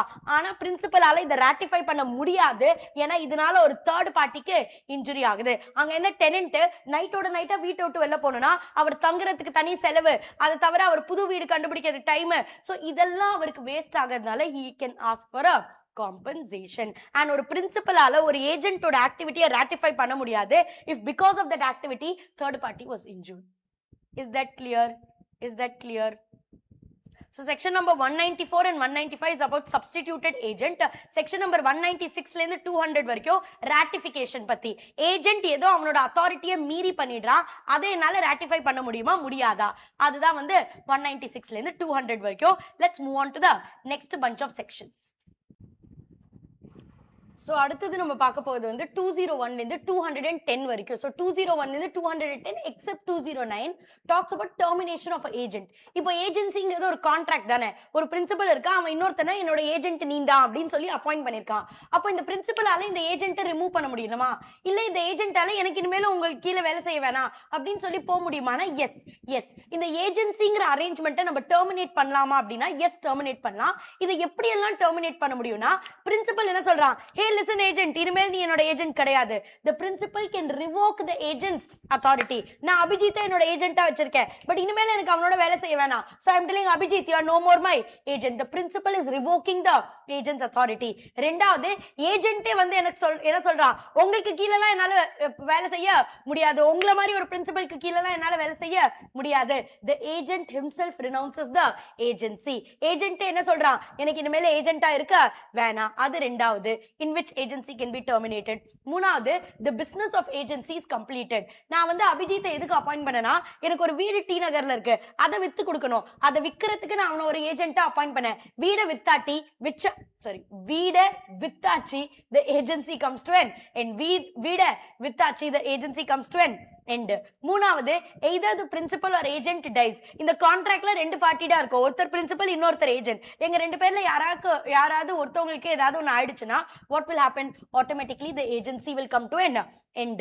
And the last is, if the principal is declared insolvent, ஒரு insolvent personால கான்ட்ராக்ட்ல இருக்க முடியாது, so obviously the contract of agency will be terminated. So section 201 எப்படி என்ன சொல்லுது அப்படின்னா, termination of agency. எப்போல்லாம் ஏஜென்சியோட கான்ட்ராக்ட் டெர்மினேட் ஆகலனா, the principal வந்து இவன் இனிமேல் என்னோட ஏஜென்ட் கிடையாது அப்படின்னு அவன் ஏஜென்ட் வந்து ரிவோக் பண்றான். ரெண்டாவது, the agent himself renounces the agency. Agent என்ன சொல்றான், எனக்கு இனிமேல் உங்களுக்கு அண்டர் வேலை செய்ய வேணாம். மூணாவது, எந்த பிசினஸ்க்காக நான் அவனை ஏஜென்ட்டா அப்பாயிண்ட் பண்ணனும், அந்த பிசினஸே கம்ப்ளீட் ஆயிடுச்சு, அந்த வீடை விற்கிறதுக்கு அப்பாயிண்ட் பண்ண ஏஜென்ட்டா வீடை வித்தாச்சு. அடுத்தது பிரின்சிபல் ஆர் ஏஜென்ட் யாராவது ஒருத்தவங்களுக்கு ஏதோ ஒன்று ஆயிடுது, they die or they become of unsound mind அப்படின்னா contract of agency comes to an end. And the last point is, principal is declared as insolvent. Principal is declared as insolvent. நான் insolvent ஆயிட்டேனா அவனால என்னோட ஏஜென்ட்டா இருக்க முடியாது. அடுத்தது section number 202, which is termination where agent has an interest in the subject matter. Termination when agent has an interest in the subject matter. இது வந்து ரொம்ப interesting case guys. இது என்னன்னா, இப்போ அபிஜித்க்கு வந்து நான் வந்து ஒரு 1 லட்சம் ரூபாய் கொடுக்கணும். அபிஜித் என்கிட்ட வந்து கேட்கறான், மேம் எனக்கு 1 லட்சம் ரூபாய் கொடுத்துருங்க. நான் அபிஜித் கிட்ட என்ன சொல்றேன்னா, என்கிட்ட இப்போ 1 லட்சம் ரூபாய்லாம் இல்ல, ஆனா இங்க ஒரு வீடு இருக்கு, அது நானும் ரொம்ப நாளா விற்க ட்ரை பண்றேன், அதை வித்தா ஒரு 50 லட்சம் ரூபாய் வரும். அப்படி 50 லட்சம் ரூபாய் வந்ததுன்னா அதுல இருந்து அவனுக்கு 1 லட்சம் கொடுக்கலாம். நீ என்ன பண்ணு, இந்த வீடை விற்கிறதுக்கு யாராவது கஸ்டமரை கண்டுபிடி, வித்து 50 லட்சம் ரூபாய் வந்ததுன்னா அதுல நீ 1 லட்சம் எடுத்துக்கோ. இப்போ நான் அபிஜித்தை என்னோட ஏஜென்ட்டா அப்பாயிண்ட் பண்றேன் டு செல் திஸ் ஹவுஸ். அபிஜித்தை நான் என்னோட ஏஜென்ட்டா அப்பாயிண்ட் பண்றேன் டு செல் திஸ் ஹவுஸ். இந்த வீடை விற்கிறதுல அபிஜித்க்கு இன்ட்ரெஸ்ட் இருக்கா? எஸ். ஏன்னா அவன் எனக்கு கொடுத்த 1 லட்சம் ரூபாய் அவனுக்கு எப்போ திரும்பி கிடைக்கும், இந்த வீடு விற்கணும், அதுக்கப்புறம் அதுல இருந்து 50 லட்சம் ரூபாய் வரணும், அப்புறம் தான் நான் அவனுக்கு என்ன பண்ணுவேன், 1 lakh rupees கொடுப்பேன். So இங்க Abhijit who is an agent has an interest in the selling of this house. So here can Deepika, who is the principal, revoke the agent at any time? No. ஏன்னா இங்க அந்த ஏஜென்ட்டுக்கு அந்த கான்ட்ராக்ட்ல ஏதோ ஒரு interest இருக்கு. யூசுவலா ஒரு பிரின்சிபல் நினைச்சா இனிமேல் எனக்கு இவனை வேணாம்ப்பா அப்படின்னா, ஒரு பிரின்சிபல் நினைச்சா ஏஜென்ட் என்ன பண்ண முடியும், ரிவோக் பண்ண முடியும். ஆனா அந்த ஏஜென்ட்டுக்கு இந்த கான்ட்ராக்ட்ல ஏதோ ஒரு இன்ட்ரெஸ்ட் இருக்கு அப்படின்னா, you cannot revoke him until and unless it was expressly agreed. நம்ம வந்து கான்ட்ராக்ட்ல இல்ல உனக்கு இன்ட்ரெஸ்ட் இருந்தாலும் நான் எப்போ வேணாலும் தூக்கிடுவேன் அப்படின்னு எழுதியிருந்தோம்னா it's different. But otherwise the law says, ஏன்னா இங்க அபிஜித்க்கு அந்த வீடு விற்கிறதுல இன்ட்ரெஸ்ட் இருக்கு. சோ தீபிகா இஷ்டத்துக்கு ஒரு நாள் அவனை ரிமூவ் பண்ண முடியாது. Is this clear? Other section 202, termination where agent has an interest in the subject matter. Agent க்கு அந்த subject matterல interest இருக்குனா, the principal cannot revoke the agent. The principal cannot terminate the contract of agency without an express contract. அடுத்தது section 203 revocation before the authority is exercised. என்கிட்ட ஒரு 4 வீடு இருக்கு. நான் அபிஜித் கிட்ட என்ன சொல்றேன்னா, இந்த 4 வீடை நீ எனக்கு வித்து கொடு. ஐ எம் த பிரின்சிபல், என்னோடது தான் அந்த 4 வீடு. நான் இவனை அப்பாயிண்ட் பண்ணி என்ன சொல்றேன், எனக்கு அந்த 4 வீடை வித்து கொடுன்னு சொல்றேன். இவன் அதை விற்கிறதுக்கு முன்னாடி இவன் இன்னும் கஸ்டமர்லாம் கண்டுபிடிச்சிட்டு தான் இருக்கான். எனக்கு இவனோட ஒரு பெட்டர் ஏஜென்ட் கிடைச்சிட்டாங்க, who has more contacts, who knows more elite customers. So நான் அபிஜித் கிட்ட என்ன சொல்றேன், இனிமேல் நீ என்னோட ஏஜென்ட் கிடையாது. I am here revoking the agency before he exercises his authority. அவன் இன்னும் யாராவது கஸ்டமர் கண்டுபிடிச்சானா, அவங்களுக்கு அந்த வீடை ரெண்டுக்கு கொடுத்தானா, இல்ல அப்படி அவனோட அத்தாரிட்டி எக்ஸசைஸ் பண்றதுக்கு முன்னாடியே நான் அபிஜித்தை என்ன பண்ணிட்டேன், ரிவோக் பண்ணிட்டேன். That is a valid revocation. ஆனா 204 என்ன சொல்லுது அப்படின்னா, அபிஜித்க்கு தீபிகா அத்தாரிட்டி கொடுத்தா, இந்த 4 வீடை நீ என்ன பண்ணு, எனக்கு ரெண்ட்ல ஏத்து கொடு, இல்லாட்டி வித்து கொடு அப்படின்னு சொன்னா, அபிஜித் ஒரு வீடை என்ன பண்ணிட்டான், ரெண்ட்டுக்கு கொடுத்துட்டான். Now, even if I revoke the agency, even if I tell Abhijit, you're no more my agent, அந்த 3 விக்காத வீடு இருக்குல்ல, அதுக்கு மட்டும் தான் நான் என்ன சொல்ல முடியும், நீ இனிமேல் ஏஜென்ட் கிடையாது. அந்த வீடு ஒன்று தான் அவன் ரெண்ட்டுக்கு கொடுத்துட்டால, for that I have to give it to that tenant. என்னால என்ன சொல்ல முடியாது, உங்களுக்கு அபிஜித் தானே வித்தான், அவன் என்னோட ஏஜென்ட் தான், அவனை நான் இப்போ ரிவோக் பண்ணிட்டேன் அப்படின்லாம் சொல்ல முடியாது. அப்படின்னா ரிவோகேஷனை எப்போ வரைக்கும் பண்ண முடியும், அவனோட அத்தாரிட்டியை எக்ஸசைஸ் பண்ணல அப்படின்னா நீ அவனை என்ன பண்ணலாம், ரிவோக் பண்ணலாம். அப்படி ஏஜென்ட் அவனோட அத்தாரிட்டியை எக்ஸசைஸ் பண்ணிட்டா, அந்த வீடை ரெண்ட்டுக்கு கொடுத்துட்டான் அப்படின்னா நீ அந்த டெனன்ட் கிட்ட போய் என்ன சொல்ல முடியாது, இல்ல நான் அவனை ஏஜென்சியை விட்டு ரிவோக் பண்ணிட்டேன், நீங்க வீடை காலி பண்ணுங்கன்னு சொல்ல முடியாது. அந்த ஒரு வீடு Abhijit ரெண்ட்டுக்கு விட்டால, for that he is a valid agent. அந்த 3 வீடு அவன் இன்னும் அவனோட பவரை எக்ஸசைஸ் பண்ணல, அதுக்கு வேணா நீ என்ன பண்ணிக்கலாம், ரிவோக் பண்ணிக்கலாம். அதான் 204.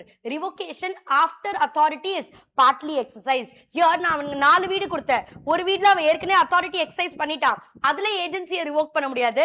மீதி 3ல என்ன பண்ணலாம், ஏஜென்சியை ரிவோக் பண்ணலாம். அடுத்தது section 205 compensation for premature revocation or renunciation.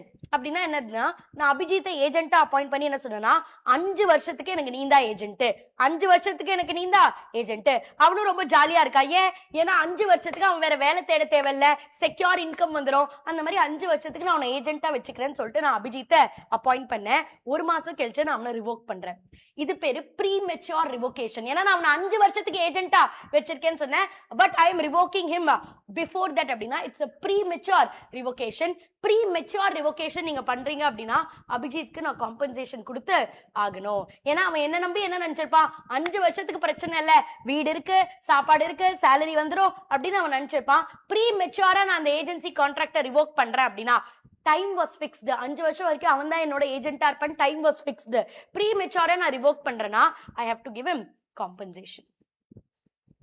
Section 206 என்ன சொல்றேன்னா, notice for renunciation R revocation. எங்களுக்குள்ள எதுவும் பீரியட்லாம் ஃபிக்ஸ்டு பீரியட்லாம் கிடையாது. 5 வருஷத்துக்கு நீ என்னோட ஏஜென்ட்டா இருப்ப, 10 வருஷத்துக்கு நீ என்னோட ஏஜென்ட்டா இருப்ப, அந்த மாதிரி எதுவும் பீரியட்லாம் எங்களுக்குள்ள அக்ரீட் கிடையாது. அப்படி பீரியட் அக்ரீட் இல்ல, and after 1 month I don't like Abhijit's work, so I want to remove him as agent அப்படின்னா நான் நோட்டீஸ் கொடுத்து அவனை என்ன பண்ணிக்கலாம், ரிமூவ் பண்ணிக்கலாம். ரீசனபிள் நோட்டீஸ் கொடுத்துட்டு நான் அவனை ரிமூவ் பண்ணிக்கலாம். ஏதாவது காம்பன்சேஷன் அவன் கொடுக்கணும்னா கூட கொடுத்துட்டு அவனை என்ன பண்ணிக்கலாம், ரிமூவ் பண்ணிக்கலாம். எப்படி அப்பாயின்மெண்ட் ஆஃப் ஏஜென்ட் வந்து எக்ஸ்பிரஸ் ஆர் இம்ப்ளைடா இருக்கலாமோ, அந்த மாதிரி revocation of an agent can also be express or implied. அதான் 207. 208 என்ன சொல்லுது, 208 says that when termination of agent's authority takes effect. அப்படின்னா என்னது, it says that நான் வந்து அபிஜித்தை வந்து என்னோட ஏஜென்ட்டா அப்பாயிண்ட் பண்ணியிருந்தேன். இப்போ நான் அவனுக்கு வந்து யூ ஆர் மை ஏஜென்ட், நீ தான் எனக்கு பதிலா எனக்கு இந்த காரை வித்து கொடுக்கணும் அப்படின்னு நான் அவனை 1/4/2026 ஏஜென்ட்டா அப்பாயிண்ட் பண்றேன். ஆனா 2/4/2026 இவனோட பெட்டரா யாரோ ஒரு ஏஜென்ட் எனக்கு கிடைச்சிடுறாங்க 2/4/2026. ஸோ நான் அபிஜித்க்கு 3/4/2026 ஒரு லெட்டர் அனுப்பிச்சிடுறேன், revoking the agency. Because I am the principal, I can revoke the agency. நான் 3/4/2026 அபிஜித்க்கு ஒரு லெட்டர் அனுப்பிச்சிடுறேன், ரிவோக்கிங் த ஏஜென்சி. அபிஜித்க்கு இந்த லெட்டர் வந்து 4/4/2026 தான் போய் சேருது. ஆனா அதுக்கு முன்னாடி 3/4/2026 அவன் இந்த காரை யாருக்கோ வித்துட்டான். as an agent இந்த காரை அவன் யாருக்கோ வித்துட்டான். Is that sale valid? The answer is yes. Is that sale valid? The answer is yes. ஏன்னா agent will be revoked only when he has the knowledge of revocation. Abhijit 3/4/2026 அப்போ இந்த particular காரை விற்கும் போது was he a agent? Yes, I only appointed him. DT only appointed him. He was a valid agent. Did he have knowledge of DT's revocation? No. Then the sale that was made by the agent is valid. But let's say நான் அபிஜித்க்கு வந்து 1/4/2026 அப்போ ஏஜென்ட்டா appoint பண்ணேன். 3/4/2026 அப்போ அவனை ஏஜென்ட்டா revoke பண்றேன். 4/4/2026 அப்போ அவனுக்கு அந்த ரெவோகேஷன் லெட்டர் போயிடுச்சு. அவன் அதை படிச்சுட்டான். அவன் அதை என்ன பண்ணிட்டான்? படிச்சுட்டான். ஆனா அவன் வந்து போய் சாஹில் கூட is entering into a contract to sell the car. எனக்கு தெரியும் அபிஜித் இந்த மாதிரி ஏதாவது நான் ரிவோக் பண்ணதுக்கு அப்புறமும் என்ன மீறி ஏதாவது பண்ணுவாங்கிறதுனால தான் நான் சாஹிலுக்கும் லெட்டர் ஆஃப் ரிவோகேஷன் அனுப்பிச்சிட்டேன். நான் சாஹிலுக்கும் என்ன அனுப்பிச்சேன்னா, ஹே லிசன் சாஹில், அபிஜித் இனிமேல் என்னோட ஏஜென்ட் கிடையாதுன்னு தேர்ட் பார்ட்டிக்கு அந்த லெட்டர் ஆஃப் ரிவோகேஷன் அனுப்பிச்சிட்டேன். சாஹிலும் இதை படிச்சுட்டான். Now Sahil, even if he purchases from Abhijit, Sahil did not have the authority to purchase. And Abhijit did not have the authority to sell. ஏன்னா நான் அபிஜித்க்கு நீ agent கிடையாதுன்னு revoke பண்ணிட்டேன். 4/4/2026 அவனுக்கு letter போயிடுச்சு, அவன் படிச்சுட்டா. அதே லெட்டரோட காப்பியை நான் தேர்ட் பார்ட்டி சாஹிலுக்கு அனுப்பிச்சு, அபிஜித் என்னோட ஏஜென்ட் இனிமேல் கிடையாது, அவன்கிட்ட இருந்து என்னோட காரை வாங்காதன்னு சொல்லிட்டேன். அதை மீறியும் சாஹில் வாங்கினானா இந்த கான்ட்ராக்ட் வேலிடே கிடையாது. ஏன்னா அபிஜித் என்னோட ஏஜென்ட்டே கிடையாது. Right? So when will revocation be effective அப்படினா அந்த ஏஜென்ட்க்கு தெரியணும் revocation ஆயிருக்கு, அப்பதான் அது effective. அதே மாதிரி third partyக்கு தெரியுது that he has been revoked அப்படினா the revocation is effective. And section 209 I'll teach you after this. 210 is very simple. It says that ஒரு ஏஜென்ட்டை நான் ரிவோக் பண்றேன்னா அவன் கீழே யாராவது சப் ஏஜென்ட்ஸ் இருக்காங்கன்னா அவங்களும் ஆட்டோமேட்டிக்கலி ரிவோக்ட். ஒரு ஏஜென்ட்டை நான் ரிவோக் பண்றேன்னா அவன் அப்பாயிண்ட் பண்ண சப் ஏஜென்ட்ஸும் automatically revoked. Right? So this is the entire section number 201 ல இருந்து 210 வரைக்கும் it talks about only termination of agency. 201 என்ன சொல்லுது? எப்படி எல்லாம் ஏஜென்சியை டெர்மினேட் பண்ணலாங்கிறது 201. 202 என்ன சொல்லுது? 202 என்ன சொல்லுது? It says that termination where agent has an interest. ஏஜென்ட்க்கு அந்த கான்ட்ராக்ட்ல இன்ட்ரெஸ்ட் இருக்குனா நீ ஓய்ஸ்டத்துக்கு அவனை டெர்மினேட் பண்ண முடியாது. அபிஜித்க்கு அந்த வீடு 50 லட்சத்துக்கு வித்து கொடுத்தாதான் அவனோட 1 லட்சம் வந்து சேரும்னா தீபிகா நீ நினைச்ச மாதிரி அவனை ரிவோக் பண்ண முடியாது. ஏன்னா இங்க ஏஜென்ட்க்கு அந்த கான்ட்ராக்ட்ல ஒரு இன்ட்ரெஸ்ட் இருக்கு. மூணாவது 203 section 203 says revocation before authority is exercised. Can I revoke him before the authority is exercised? Yes. 204 says that if Abhijit has wholly or partly exercised his authority, then you revoke na, that revocation is not valid. அவன் அந்த வீடை வித்ததுதான், நீ அவங்களுக்கு கொடுத்துதான் ஆகணும். You cannot tell நான் revoke பண்ணிட்டேன். ஏன்னா ரிவோகேஷன் எப்போ நீ பண்ண? after he exercised his authority. 205 says compensation for premature revocation. 5 வருஷத்துக்கு ஏஜென்ட்டா நான் அப்பாயிண்ட் பண்ணேன்னு சொல்லி 2வது மாசமே ரிமூவ் பண்ணிட்டேனா you have to pay Abhijit compensation. 206 என்ன சொல்லுனா, நான் அந்த மாதிரி ஃபிக்ஸட் பீரியடுக்குலாம் உன்னை அப்பாயிண்ட் பண்ணல, பட் அப்படி ஃபிக்ஸட் பீரியட்க்கு நீ யாரையோ ஏஜென்ட்டா அப்பாயிண்ட் பண்ணல, அவங்களையும் நீ ரிவோக் பண்ணலாமா, அவங்களையும் நீ ரிமூவ் பண்ணலாமானா எஸ் ரிமூவ் பண்ணலாம். பட் அவங்களுக்கு ஒரு ரீசனபிள் நோட்டீஸ் கொடுத்து ஏதாவது காம்பன்சேஷன் இருக்குன்னா அது கொடுத்து ஆகணும். அடுத்தது says section 207 revocation and renunciation may be express or implied. எப்படி contract of agency can be express or implied, அந்த contract of agency revoke பண்றதும் என்னவா இருக்கலாம்? express or implied இருக்கலாம். அடுத்தது section 208 says that revocation பத்தி ஏஜென்ட்க்கு தெரிஞ்சாதான் அது valid revocation. அதோட knowledge ஏஜென்ட்க்கு இருக்கணும், அதே மாதிரி third partyக்கும் இருக்கணும். And 210 says that ஏஜென்ட் நீ ரிவோக் பண்ணிட்டா அவன் கீழே இருக்கிற எல்லா sub ஏஜென்ட்டுமே ஆட்டோமேட்டிக்கலா they are also revoked. Right? So that is from section 201 to 210. Let's move on to the miscellaneous sections next, which is rights and duties of a agent. Next set of sections வந்து section number 209 ல இருந்து 225 வரைக்கும் very very simple. 209 எதை பத்தி பேசுது அப்படின்னா, it says duty of termination due to death or unsound mind of the principal. அப்படின்னா நம்ம இதுக்கு முன்னாடி என்ன படிச்சோம் 201லனா, ஒரு பிரின்சிபல் செத்து போயிட்டாங்க இல்ல ஏஜென்ட் செத்து போயிட்டாங்க அப்படின்னா கான்ட்ராக்ட் ஆஃப் ஏஜென்சி டெர்மினேட் ஆயிடும். ஆனா இங்க வந்து லா என்ன சொல்லுதுன்னா, ஹே லிசன் ஏஜென்ட், நீ கொஞ்சம் வந்து எத்திக்ஸ், கொஞ்சம் வந்து நீ வந்து மாரல் கிரவுண்ட்ஸ்லயும் யோசிக்கணும். Just because the principal is dead நீ வந்து agency comes to an end, நான் எல்லாத்தையும் விட்டுட்டு போயிடுவேன் அப்படின்னு சொன்ன அப்படின்னா உனக்கு தான் தெரியும் நீ எவ்வளவு ப்ராடக்ட் செல் பண்ணிருக்க, உனக்கு தான் தெரியும் பிரின்சிபலோட எவ்வளவு காசு இன்னும் வரணும், எவ்வளவு பேருக்கு கிரெடிட் பேசிஸ்ல வித்திருக்காங்க அப்படின்னு ஏஜென்ட் உனக்கு தான் தெரியும். பிரின்சிபல் செத்து போயிட்டானா கூட ஒரு அன்சவுண்ட் மைண்டா ஆயிட்டானா கூட it is your responsibility that நீ இந்த அக்கவுண்ட்ஸ் எல்லாம் என்ன பண்ணணும், செட்டில் பண்ணணும். பிகாஸ் அவங்க ஃபேமிலிக்கு அந்த டெத்ல இருந்தோ இல்ல அந்த அன்சவுண்ட் ஸ்டேட்ல இருந்தோ ரெக்கவர் ஆகிறதுக்கு டைம் ஆகும். உனக்கு மட்டும் தான் தெரியும் அந்த பிரின்சிபல் யார் யாருக்கு எங்க வித்திருக்கா அப்படின்னு. ஏன்னா ஏஜென்ட்டா நீ தான் அதை பண்ணிருக்க. So though 201 says that your contract of agency is terminated, even though it says that நீ ஒரு moral ground வரியா, அவன் நம்பி பிரின்சிபல் நம்பி உன்னை ஏஜென்ட்டா அப்பாயிண்ட் பண்ணிருக்கா, நீ உன்னோட டியூட்டிஸ் எல்லாம் ஃபுல்ஃபில் பண்ணிட்டு தான் போகணும் அப்படின்னு 209 சொல்லுது.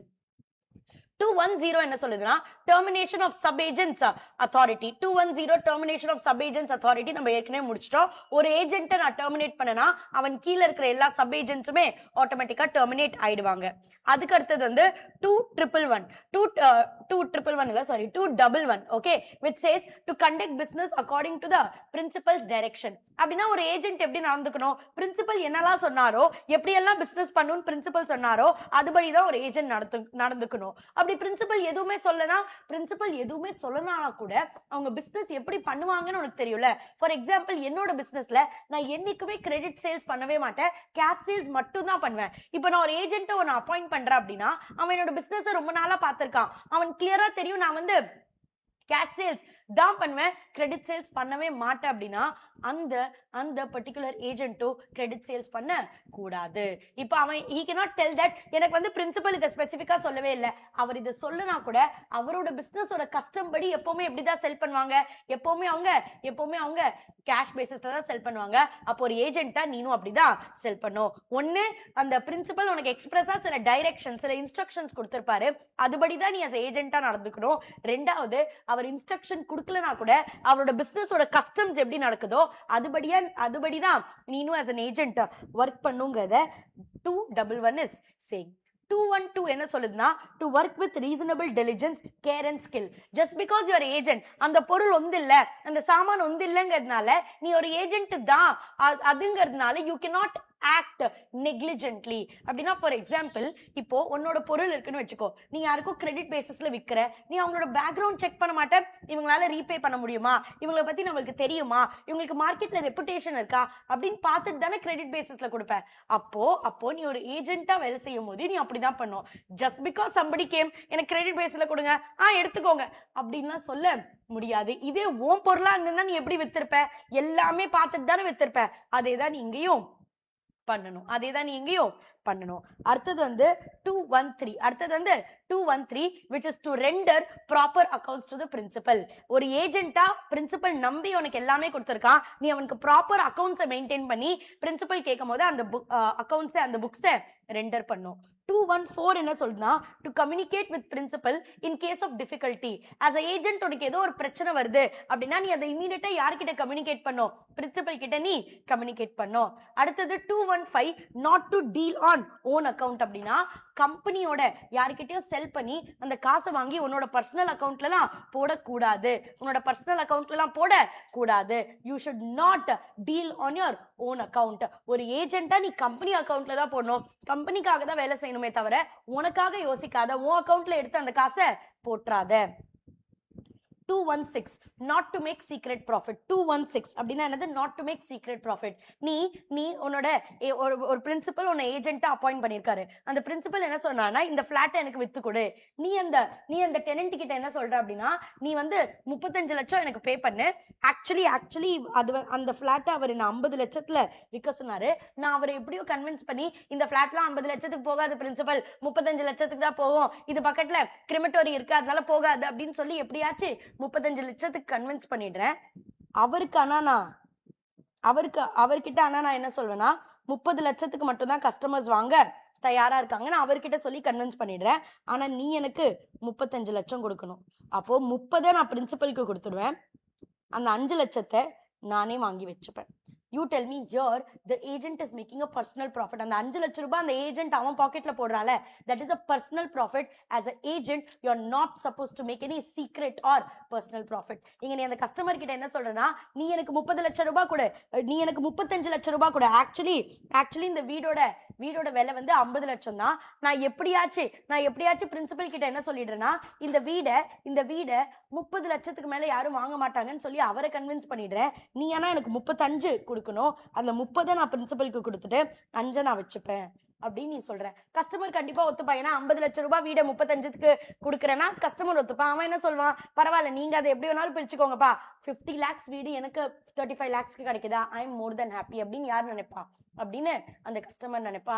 இங்க as a agent நீ என்ன பண்ணிருக்க, personal profit, secret profit earn பண்ணணும்னு ட்ரை பண்ணிருக்க, which is absolutely wrong, which is absolutely wrong. அடுத்தது 217ல என்ன சொல்றாங்கன்னா ரைட் டு ரீடைன் மணி. இங்க இந்த 217 வழியா நம்ம யாரை ப்ரொடெக்ட் பண்றோம்னா ஏஜென்ட்டை.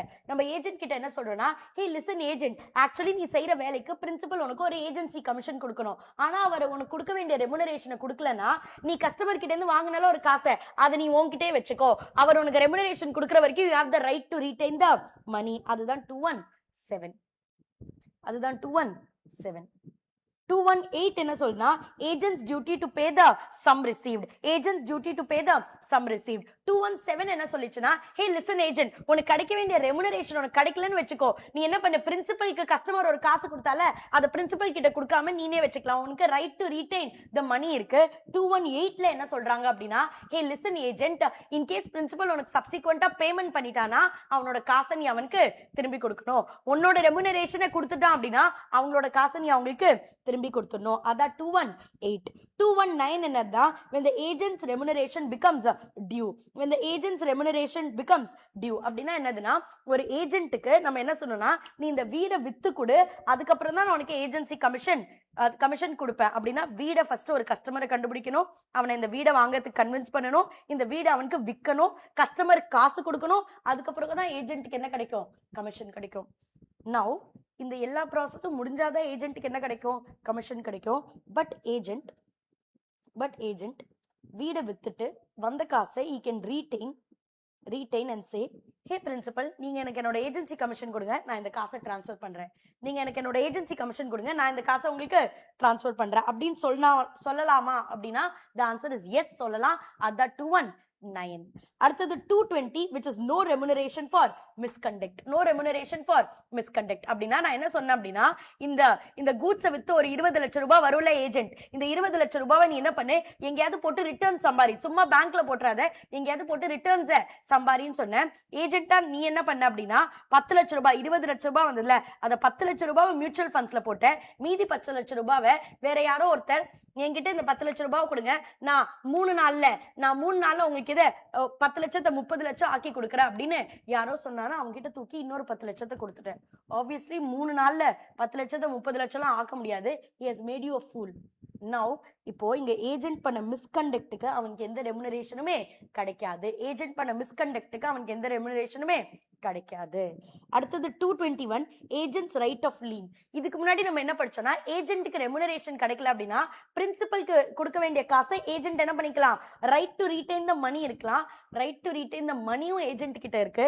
Right of lien, that is goods, அந்த பிரின்சிபலோட கூட்ஸ் என்கிட்ட இருக்குல்ல, அதுலயும் நான் என்ன எக்ஸசைஸ் பண்ணிக்கலாம், லீன் எக்ஸசைஸ் பண்ணிக்கலாம். இன்கேஸ் எனக்கு என்னோட ரெமுனரேஷன் கிடைக்கல அப்படின்னா பிரின்சிபலோட கூட்ஸ்ல நான் ரைட் ஆஃப் லீனை எக்ஸசைஸ் பண்ணிக்கலாம். அடுத்தது 222, right to be indemnified for lawful act. அப்படின்னா என்னது அப்படின்னா, right to be indemnified for a lawful act அப்படின்னா, இப்போ அந்த பிரின்சிபல் என்கிட்ட என்ன சொன்னானா, 4 லேப்டாப் கொடுத்துட்டு இந்த லேப்டாப்பை யாருக்கிட்டையாச்சும் விற்கிறதுக்கு கஸ்டமரை கண்டுபிடி அப்படின்னு சொல்லி என்ன ஒரு ஏஜென்ட்டா என்னோட பிரின்சிபல் அப்பாயிண்ட் பண்ணா. நானும் கஸ்டமரை கண்டுபிடிச்சு 4 பேரை நான் ரெடியா வச்சிருக்கேன். நான் பிரின்சிபல் கிட்ட என்ன சொல்றேன், லேப்டாப் கொடுங்க, அவங்களுக்கு கொடுத்துடலாம், நான் அவங்க கிட்ட பேசி எல்லாம் அவங்களை கன்வின்ஸ் பண்ணிட்டேன்னு சொல்றேன். பிரின்சிபல் என்ன சொல்றானா, எனக்கு ஆக்சுவலி வேற ஒரு பெட்டர் கஸ்டமர் கிடைச்சாங்க, நான் ஏற்கனவே அந்த 4 லேப்டாப்பை வித்துட்டேன் அப்படின்னு பிரின்சிபல் சொல்றான். இப்போ பிரின்சிபல் சொன்னதை நம்பி நான் 4 பேர்கிட்ட கான்ட்ராக்ட் என்டர் பண்ணி வச்சிருக்கேன். இந்த 4 பேருமே நான் லேப்டாப் எங்க கிட்ட இல்ல சார், சாரி, அது ஏற்கனவே பிரின்சிபல் வித்துட்டாராம் அப்படின்னு சொன்னதுனால இந்த 4 கஸ்டமரும் என் மேல கேஸ் போட்டாங்க. இந்த கேஸுக்கு ஆகிற எல்லா டேமேஜஸையுமே யார் தான் எனக்கு கொடுக்கணும், பிரின்சிபல். ஏன்னா ஆஸ் a ஏஜென்ட் பிரின்சிபல் சொன்ன வேலையை தான் நான் செஞ்சேன், பிரின்சிபல் சொன்ன லாஃபுல் ஆக்ட் தான் நான் செஞ்சேன், அதனால எனக்கு ஏதோ லாஸ் ஆயிருக்கு அப்படின்னா the principal should indemnify, he should make good the agent. இப்ப அந்த 4 கஸ்டமரும் என் மேல கேஸ் போட்டிருக்காங்க, உங்களால எங்களுக்கு டைம் வேஸ்ட் ஆச்சு, நாங்க வேற யார்கிட்ட இருந்தும் வாங்கியிருப்போம், உங்களால எனக்கு டைம் வேஸ்ட் ஆச்சு அப்படின்னு அந்த 4 கஸ்டமரும் ஏஜென்ட் மேல கேஸ் போட்டாங்கன்னா agent has the right to recover, to get indemnified from the principal. அதான் 222. 2.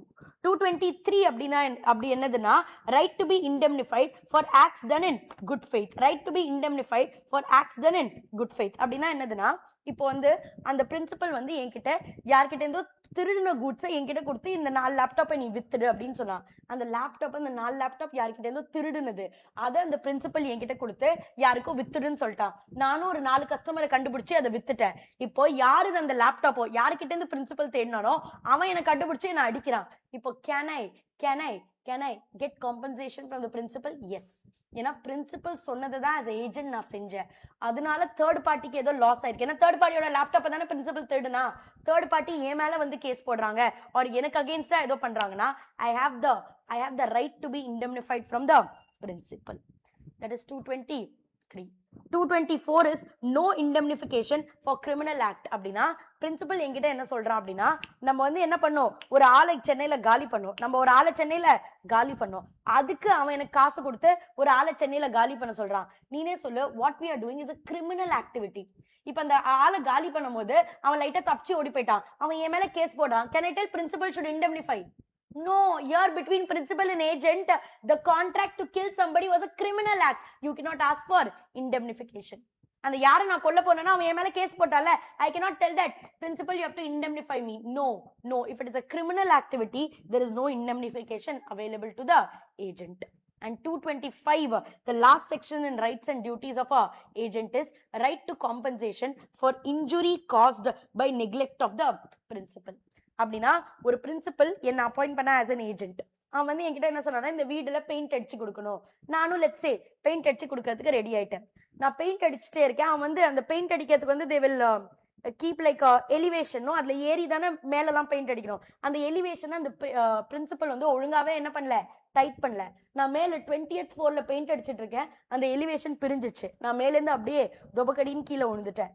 இப்போ the injury that is caused to the agent the principal should indemnify. The principal should give compensation and indemnify. Principal நால ஏஜென்ட்க்கு ஏதோ ஒரு injury ஆயிக்குனா principal should compensate for the same. Is that clear? These are rights and duties.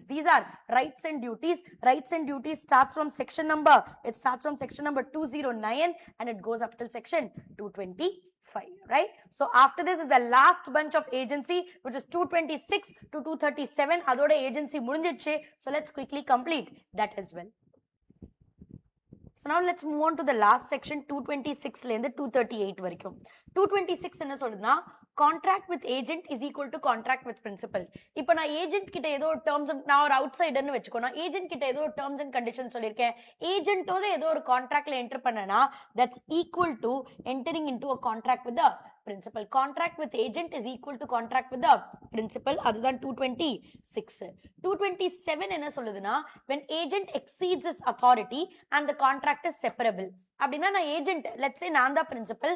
நான் agent கிட்ட என்ன சொன்னேன்னா 100 back rice வாங்கிட்டு வா அப்படின்னு சொன்னேன். ஆனா ஏஜென்ட் வந்து 100 பேக் ரைஸ் வாங்கியிருக்கான். அதை தவிர 50 பேக் எக்ஸ்ட்ராவாவும் ஒரு கான்ட்ராக்ட் என்டர் பண்ணிருக்கான். இப்போ நான் as a பிரின்சிபல் ஏஜென்ட்டுக்கு கொடுத்த அத்தாரிட்டி 100 பேக் ஆஃப் ரைஸ் வாங்குறதுக்கு மட்டும்தான். இப்போ அந்த ஏஜென்ட் வந்து அவனோட அத்தாரிட்டியை எக்ஸீட் பண்ணிருக்கான். ஒரு 50 பேக் எக்ஸ்ட்ராவா வாங்கியிருக்கான். as a principal if this contract is separable I will pay only for that 100 bags and not for that 50 bags.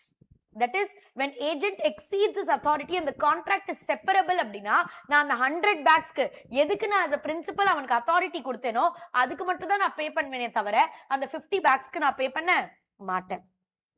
அடுத்தது section 228 when agent exceeds its authority and the contract is not separable. நான் agent கிட்ட ஒரு machine வாங்கிட்டு வர சொன்னேன். இப்போ அந்த machineல நான் எந்த கஸ்டமைசேஷனும் பண்ண சொல்ல. ஏஜென்ட் வந்து கஸ்டமைசேஷன் கேட்டிருக்கான். இப்போ இந்த machine and customization இப்போ நான் அவன machine தான் வாங்கிட்டு வர சொன்னா கஸ்டமைசேஷன் பண்றதுக்கான அத்தாரிட்டியை நான் ஏஜென்ட் கிட்ட கொடுக்கல. அவன் கஸ்டமைசேஷன் பண்ணிருக்கா அப்படினா he has done something which is beyond its authority. In that particular case if the agent has done something which is beyond his authority in that particular case this contract is it separable? No, it is not separable. If the contract is not separable and the agent has done something which is beyond his authority அப்படினா I will tell the agent நான் காசு கொடுக்க மாட்டேன் நீனே கொடு. ஏன்னா நான் உனக்கு கஸ்டமைஸ்டு மெஷினரி வாங்குறதுக்கான அத்தாரிட்டியே கொடுக்கல. நான் உனக்கு வெறும் மெஷினரி வாங்குறதுக்கான அத்தாரிட்டி மட்டும் தான் கொடுத்தேன். நீ கஸ்டமைஸ் பண்ணிருக்க. மெஷினரியும் அந்த கஸ்டமைசேஷனையும் செப்பரேட் பண்ண முடியாது. So I will not pay. I will tell the agent you should only பே, அதுதான் 228. 229 என்னது அப்படின்னா consequences of notice given to an agent அப்படின்னா என்னதுன்னா see this very carefully. 226 உனக்கு புரிஞ்சிச்சுன்னா இதுவுமே உனக்கு நல்லா புரியும். look at this example. சாஹில்ங்கிற ஒருத்தர் மிஸ்டர் ஏக்கு கிரெடிட் பேசிஸ்ல 1 லட்சம் ரூபாய் கொடுத்தா. Sahil gave ₹1 lakh to mister A. 1 lakh mister ஏக்கு கொடுத்தான். இப்ப சாஹில் வந்து அவனோட ஏஜென்ட் அமன் கிட்ட என்ன சொல்றானா, நீ போய் மிஸ்டர் ஏ கிட்ட இருந்து லேப்டாப் வாங்கிட்டு வந்துடு. நான் அவனுக்கு 1 லட்சம் ரூபாய் கொடுத்தேன், அவன் காசு கொடுக்குற மாதிரி இல்ல, அவன் காசு திரும்பி கொடுக்குற மாதிரி இல்ல, நீ என்ன பண்ணிட்டு அந்த லேப்டாப்பை வாங்கிட்டு வந்துடு. அந்த 1 லட்சம் ரூபாய்க்கு லேப்டாப்பை நீ என்ன பண்ணிடு, வாங்கிட்டு வந்துடு. இப்போ அமன் வந்து எங்க போறான், மிஸ்டர் ஏ கிட்ட போறான். Mister A is actually the agent of mister X. Mister A is actually the agent of mister X. let's suppose Mr. A is actually the agent of Mr. X. இப்போ Mr. A வந்து X ஓட agent தான் அப்படின்னு அமனுக்கு நல்லா தெரியும். அமனுக்கு நல்லாவே தெரியும். அமன் என்ன பண்ணிட்டான், அந்த லேப்டாப்பை வாங்கிட்டு வந்துட்டான். இப்போ லேப்டாப்பை வாங்கிட்டு வந்ததுக்கு அப்புறம் மிஸ்டர் எக்ஸ் வந்து பேமெண்ட் கேட்கிறாரு. மிஸ்டர் எக்ஸ் வந்து பேமெண்ட் கேட்கிறாரு சாஹில் கிட்ட இருந்து. ஆனா சாஹில் சொன்னா நான் பேமெண்ட் எல்லாம் கொடுக்க மாட்டேன், ஏன்னா நான் ஏற்கனவே வந்து மிஸ்டர் ஏக்கு கிரெடிட் பேசிஸ் கிரெடிட்டா 1 லட்சம் ரூபாய் கொடுத்தேன், அதை அவர் எனக்கு திரும்பி கொடுக்குற. அதுக்கு பதிலாக தான் நான் என்ன பண்ணிருக்கேன், இந்த லேப்டாப்பை வாங்கியிருக்கேன். Now Sahil is telling that I will not give 1 lakh rupees because அந்த 1 lakh நான் ஏற்கனவே மிஸ்டர் ஏக்கு கடனா கொடுத்தேன், அவர் அந்த கடனை திரும்பி கொடுக்குற, அதனால தான் நான் என்ன பண்ணேன், லேப்டாப் வாங்கிட்டேன். இப்போ மிஸ்டர் எக்ஸ் என்ன சொல்றானா, சாஹில் ஆக்சுவலி ஏ வந்து என்னோட ஏஜென்ட்டா தான் வேலை செஞ்சா. ஸோ அவன் உனக்கு வித்த லேப்டாப் அவனோடது கிடையாது, என்னோட பிஹாஃப்ல அவன் உனக்கு வித்திருக்கான். நீ என்கிட்ட எந்த காசுமே கொடுக்கல, அதனால எனக்கு நீ என்ன பண்ணி ஆகணும், அந்த லேப்டாப்புக்கான காம்பன்சேஷனை கொடுத்துதான் ஆகணும். இப்போ சாஹில் என்ன சொல்றானா, எனக்கு எப்படி தெரியும் that mister A was your agent mister X, எனக்கு அதை பத்தி தெரியாது. அப்போ மிஸ்டர் எக்ஸ் என்ன சொல்றானா, சாஹில் உங்களுக்கு இது தெரியாது, ஆனா உங்களோட ஏஜென்ட் அமனுக்கு நாங்க ஏற்கனவே சொல்லியிருந்தோம். அப்போ அமனுக்கு ஏதோ ஒன்னு சொல்றீங்க அப்படின்னா it is equivalent to telling it to Sahil. Notice to an agent is equal to notice to the principal. இப்போ அம்மனுக்கு தெரியும் that mister A is only the agent of mister X, அவனோட லேப்டாப்பை விற்கலாம், அவன் மிஸ்டர் எக்ஸோட லேப்டாப்பை விற்கிறான். அப்போ notice to the agent is the notice to the principal. அதான் 229. இப்போ அமன் காசு கொடுத்துதான் ஆகணுமா அப்படின்னா இல்ல. அமன் வந்து in this particular case can Mr. X recover the money from Sahil? Can Mr. X recover the money from Sahil? The answer is yes. Can Mr. X recover the money from Sahil? The answer is yes. Next is 230. No personal liability of agent towards third party. அப்படின்னா நான் ஒரு ஏஜென்ட்டுக்கா யாருக்கோ வேலை செய்யறேன் அப்படின்னா third party case போட்டானா principal மேல தான் போட முடியும், ஏஜென்ட் மேல போட முடியாது. You cannot hold the agent personally responsible because agent is acting only on behalf of principal. Agent is acting only on behalf of principal. So you cannot hold the agent personally liable. You can file a case against the principal. That is 230. 231 என்ன சொல்லுதுன்னு பாரு. இப்போ we have already studied 226, 229 நம்ம என்ன படிச்சிருக்கோம். 226ல contract with an agent is equal to contract with the principal. 229ல notice to agent is equal to notice to principal. 231ல இத பாரு, DD. நான் வந்து ஒரு ஹவுஸ் பார்ட்டி வைக்கிறேன், அதுக்கு நான் நிறைய டிக்கெட்ஸ்லாம் செல் பண்றேன். யாரெல்லாம் இந்த ஹவுஸ் பார்ட்டிக்கு வரணுமோ அவங்க டிக்கெட் வாங்கணும். ஆனா one of my enemies there who is Abhijit, I will definitely not give him the ticket to enter to my house party. இப்போ அபிஜித் என்ன பண்றானா, அவன் வந்து டிக்கெட் வாங்கினானா நான் கண்டிப்பா கொடுக்க மாட்டேன்னு அவனுக்கு தெரியும்.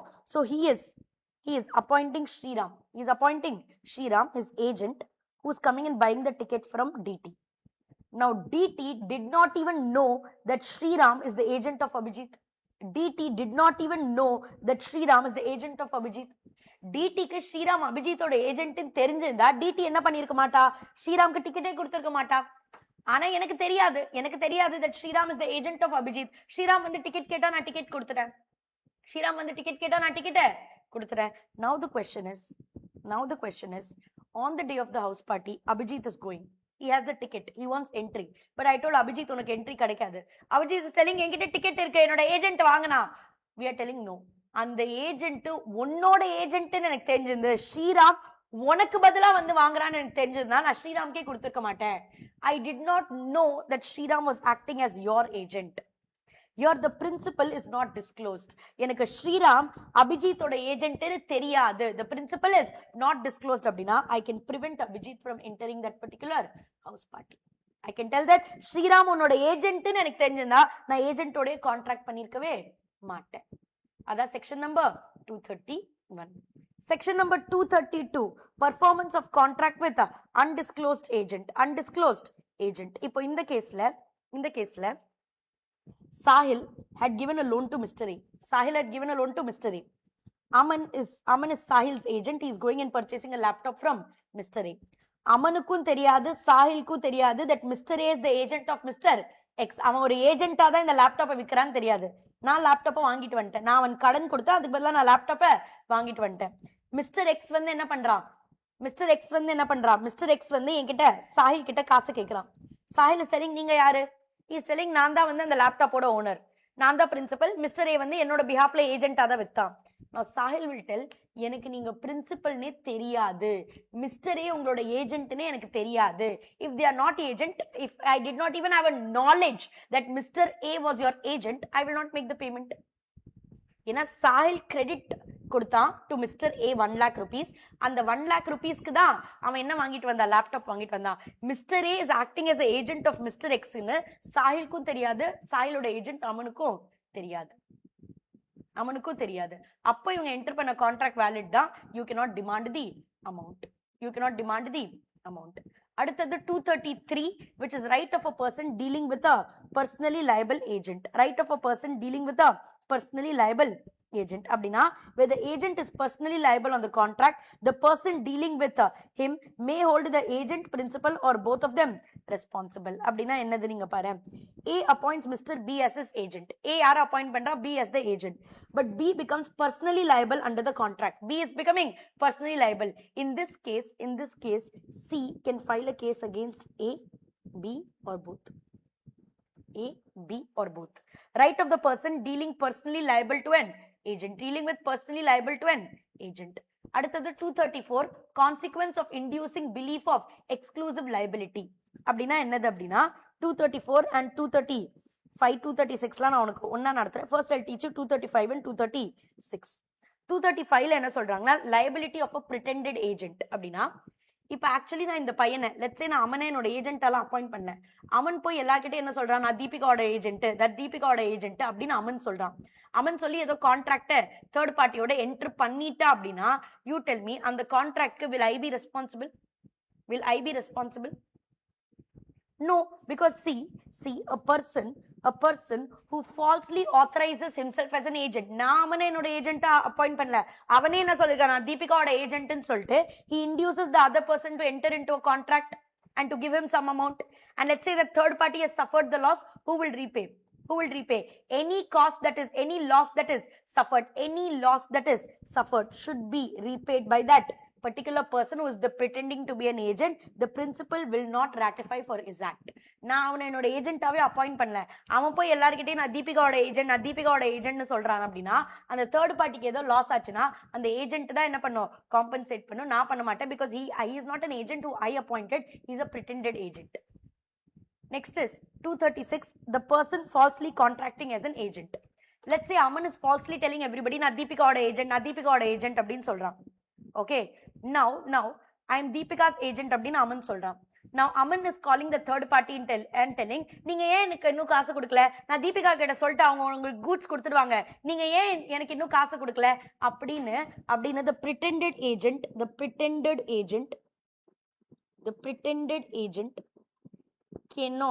pretended agent cannot compel or ask the third party to fulfill any obligation because he is not an agent who I appointed. He is a pretended agent. He cannot force the other person to fulfill their obligation because he is not a real agent. He is a pretended agent. And next is section 237 principal's liability for inducing belief in agent's authority. அப்படின்னா என்னதான்? யூஸ்வலா actually Aman தான் என்னோட agent, நான் தான் Aman appoint பண்ணேன். அமன் யூஸ்வலா credit பேசிஸ்ல தான் என்ன பண்ணுவான்? ரா மெட்டீரியல் எல்லாம் வாங்குவான். ரொம்ப வருஷமா அமன் தான் என்னோட ஏஜென்ட்டா இருக்கா, கிரெடிட் பேசிஸ்ல தான் அவன் ரா மெட்டீரியலை வாங்குவான். இப்போ நான் அமன் கிட்ட ஒரு 2 மாசமா என்ன சொல்லிட்டேன்னா கிரெடிட் பேசிஸ்ல எதுவுமே வாங்கக்கூடாது அமன், எல்லாமே கேஷ் பேசிஸ்ல தான் நடக்கணும். நான் அவன் கேஷை கொடுத்துட்டேன். ஆனா அமன் என்ன பண்ணானா என்கிட்ட இருந்து கேஷை வாங்கி கிரெடிட் பேசிஸ்ல ரா மெட்டீரியலை வாங்கிட்டு கேஷை எடுத்துட்டு ஓடி போயிட்டான். இப்ப யாரெல்லாம் ரா மெட்டீரியல் கொடுத்தாங்களோ அவங்களாம் வராங்க. தீபிகா நீங்க கேஷே கொடுக்கல, அமனையும் காணும் ரொம்ப நாளா. ஐம் டெல்லிங் அமன் கிட்ட நான் எப்போ சொல்லிட்டேனே கேஷ் பேசிஸ்ல மட்டும் தான் விற்கணும், கிரெடிட்ல விற்க கூடாது. நீங்களா ஏன் அவன் கிரெடிட் பேசிஸ்ல வித்தீங்க அப்படின்னு என்னால தேர்ட் பார்ட்டி கிட்ட கேட்க முடியாது. ஏன்னா இவ்வளோ வருஷத்துக்கு அமன் என்னோட ஏஜென்ட்டா கிரெடிட்ல தான் வாங்கிட்டு இருந்தான்.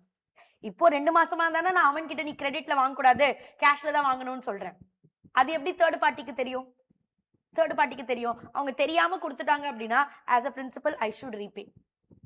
அமன் எஸ் அவன் ரா மெட்டீரியல் வாங்கிட்டு திருடிட்டு போயிட்டான், ஆனாலும் as a principal I am supposed to repay. அதான் section 237. And section 238 says effect of misrepresentation or fraud. Effect of misrepresentation or fraud, which is nothing but ஒரு பிரின்சிபல் ஒரு ஏஜென்ட்டை அப்பாயிண்ட் பண்றான், சேயிங் தட் என்னோட காரை வித்து கொடு. அந்த agent வந்து இந்த கார்ல இந்த ஃபீச்சர் இருக்கு, இந்த கார்ல ஆக்சிடென்ட்டே ஆகல, இது 10,000 கிலோமீட்டர் தான் ஓடி இருக்கு அப்படின்னு பொய்யா சொல்லி அந்த காரை விற்கிறான். Misrepresentation or fraud by the agent is equal to misrepresentation or fraud by the principal. Right? Misrepresentation or fraud by the agent is equal to misrepresentation or fraud by the principal.